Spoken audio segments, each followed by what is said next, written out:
আসসালামু আলাইকুম রহমতুল্লাহ। প্রিয় দর্শক, আজকে আমরা আছি মক্কা মুকাররমার অন্যতম আকর্ষণীয় স্থান ক্লক টাওয়ারের ভিউইং পয়েন্টে। এখানে দাঁড়ালে আপনার মনে হবে ঘন্টার পর ঘন্টা এখানেই দাঁড়িয়ে থাকেন এবং নয়ন জুড়ে বাইতুল্লাহ দৃশ্য উপভোগ করেন। কারণ বাইতুল্লাহ যতই দেখা হয় তা দেখার আগ্রহ ও তৃষ্ণা আরও বাড়তে থাকে। তাই এখানে আসার পর সবারই মনে হয় যদি সময়টা সত্যিই থমকে যেত আর এই মুহূর্তগুলো আরেকটু দীর্ঘ হতো তাহলে কতই না ভালো হতো। তবে ক্লক টাওয়ারে ওঠার সময় আপনার বিশেষ পারমিটের মধ্যে একটি নির্দিষ্ট সময় উল্লেখ থাকবে। সেই সময়ের মধ্যেই আপনাকে এই জায়গা ত্যাগ করতে হবে। আসুন আমরা দেখিনি কিভাবে আমরা ক্লক টাওয়ারের এই স্থান পর্যন্ত পৌঁছতে পারি এবং আসার পথে আরও কি কি জিনিস আমরা দেখতে পেয়েছি। ক্লক টাওয়ারের ভিউইং পয়েন্টে উঠতে হলে প্রথমে আপনাকে টাওয়ারের 9th ফ্লোরে আসতে হবে। সেখানে আপনি টিকিট কাউন্টার পাবেন। আমাদের জনপ্রতি টিকিট লেগেছিল 140 রিয়াল। এই টিকিটে আপনি 85 তলা পর্যন্ত উঠতে পারবেন এবং ক্লক টাওয়ারের মাঝে অবস্থিত একটি আকর্ষণীয় মিউজিয়াম রয়েছে, সেই মিউজিয়ামটি ঘুরে দেখতে পারবেন এবং ভিউইং পয়েন্টে কিছু সময় অবস্থান করতে পারবেন। সব মিলিয়ে আপনাকে 50 মিনিটের মতো সময় দেওয়া হবে। তবে উপরে ওঠার পরে আমাদের মাগরিবের ওয়াক্ত হয়ে যাওয়ায় মাগরিবের নামাজ পড়াসহ আমরা আরও কিছুটা সময় বেশি পেয়েছিলাম আলহামদুলিল্লাহ। টিকিট কাটার পর লিফট দিয়ে 85 তলা পর্যন্ত উঠে আমরা প্রথমেই প্রবেশ করি একটি বিশেষ মিউজিয়ামে। এখানে খুব সুন্দরভাবে জ্যোতির্বিজ্ঞানের বিভিন্ন বিষয় উপস্থাপন করা হয়েছে, যেমন আকাশের গ্রহ নক্ষত্র কিভাবে নির্দিষ্ট নিয়ম মেনে চলে, পৃথিবী থেকে চাঁদের আকার কেমন দেখায়, আবার চাঁদ থেকে সূর্য কতটা বড় ইত্যাদি ইত্যাদি বিষয় বিভিন্ন মডেল ও শেপের মাধ্যমে প্র্যাকটিক্যালি বোঝানো হয়েছে। এছাড়াও এখানে দেখানো হয়েছে আদিযুগে মানুষ কিভাবে সময় পরিমাপ করত এবং কিভাবে ধীরে ধীরে আধুনিক ঘড়ি ও সময় নির্ধারণের পদ্ধতি আবিষ্কার হয়েছে। এবং এই মিউজিয়ামে ক্লক টাওয়ার নির্মাণের পিছনে বিভিন্ন প্রযুক্তি এবং কারিগরি দিক নিয়েও বিস্তারিত ধারণা দেওয়া হয়েছে। তবে আমরা এই ভিডিওতে প্রত্যেকটি বিষয় বিস্তারিতভাবে আলোচনা করছি না, ভিডিওটি লম্বা হয়ে যাবে বিধায় ইনশাল্লাহ সূক্ষ্ম সূক্ষ্ম বিষয়গুলো আমরা পরবর্তীতে ছোট ছোট ভিডিও আকারে আপনাদের সামনে শেয়ার করব।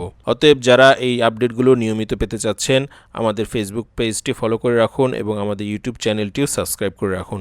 তবে এই ভিডিওতে আমরা সংক্ষেপে দু একটি বিষয় আপনাদের সামনে শেয়ার করছি। যেমন ক্লক টাওয়ারের বিশাল ঘড়ির চারপাশে থাকা এই গোল্ডেন টাইলসগুলো দেখে অনেকের মনেই প্রশ্ন জাগতে পারে, এগুলো কি শুধুমাত্র গোল্ডেন কালার নাকি অরিজিনাল গোল্ড। এদিকে প্রদর্শিত তথ্য অনুযায়ী আমরা যে টাইলসগুলো দেখতে পাচ্ছি এখানে কোনো গোল্ডেন কালার ইউজ করা হয়নি, বরং রিয়েল 24 ক্যারেটের গোল্ড দিয়ে এই টাইলসগুলো তৈরি করা হয়েছে।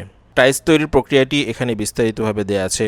প্রথমে 24 ক্যারেট গোল্ডের ফয়েল পেপার তৈরি করা হয়, এর উপর গ্লাসের আবরণ দিয়ে এটিকে সংরক্ষণ করা হয়, অতঃপর আরেকটি ম্যাটেরিয়াল দিয়ে এটিকে আরও মজবুত করে এরকম টাইলসের আকৃতিতে তৈরি করা হয়।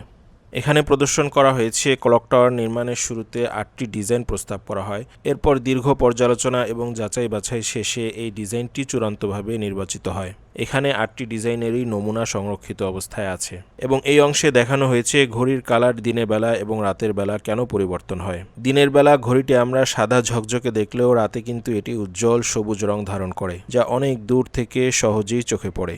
এই রং পরিবর্তনের প্রযুক্তি এখানে তুলে ধরা হয়েছে। অসংখ্য এলইডি লাইটের মাধ্যমে এই রং পরিবর্তন এবং আলোকসজ্জা নিয়ন্ত্রণ করা হয়ে থাকে। আরও একটি সুন্দর বিষয় হলো ঘড়ির প্রতিটি যন্ত্রাংশের আরেকটি কপি এখানে হুবহু সংরক্ষণ করা আছে, যেন ভবিষ্যতে কোনো অংশের ত্রুটি দেখা দিলে দ্রুত প্রতিস্থাপন করা যায়। এমনকি ঘড়ির 72 ফিট লম্বা বিশাল কাটার একটি কপিও এখানে সংরক্ষিত অবস্থায় আছে, যা এই মিউজিয়ামের সৌন্দর্যকে বহু গুণ বাড়িয়ে দিয়েছে। আর আপনার এই সফরকে স্মরণীয় করে রাখার জন্য এখানে রয়েছে একটি বিশাল ডিজিটাল ক্লক। এটি শুধুমাত্র কয়টা বেজে কয় মিনিট বা কয় সেকেন্ড হয়েছে তাই প্রদর্শন করে না, বরং সময়কে এত সূক্ষ্মভাবে পরিমাপ করে যে 1 সেকেন্ডকে 1 বিলিয়ন বা 100 কোটি ভাগে এটি ভাগ করতে পারে। আর সবচেয়ে মজার বিষয় হলো এই বাটনে ক্লিক করার সাথে সাথে এই বিশাল ডিজিটাল ক্লকটি এক মুহূর্তের জন্য স্থির হয়ে যাবে এবং আপনার হাতে চলে আসবে একটি টাইম টোকেন, যেখানে এই নির্দিষ্ট মুহূর্তটি সংরক্ষিত থাকবে। মিউজিয়াম ঘুরে দেখা শেষে আমরা চলে যাই ভিউ পয়েন্টে। সেখানে কিছু সময় মক্কা নগরীর অপরূপ দৃশ্য উপভোগ করে আমরা মাগরিবের পর সেখান থেকে চলে আসি। আজকের মতো এখানেই শেষ করছি।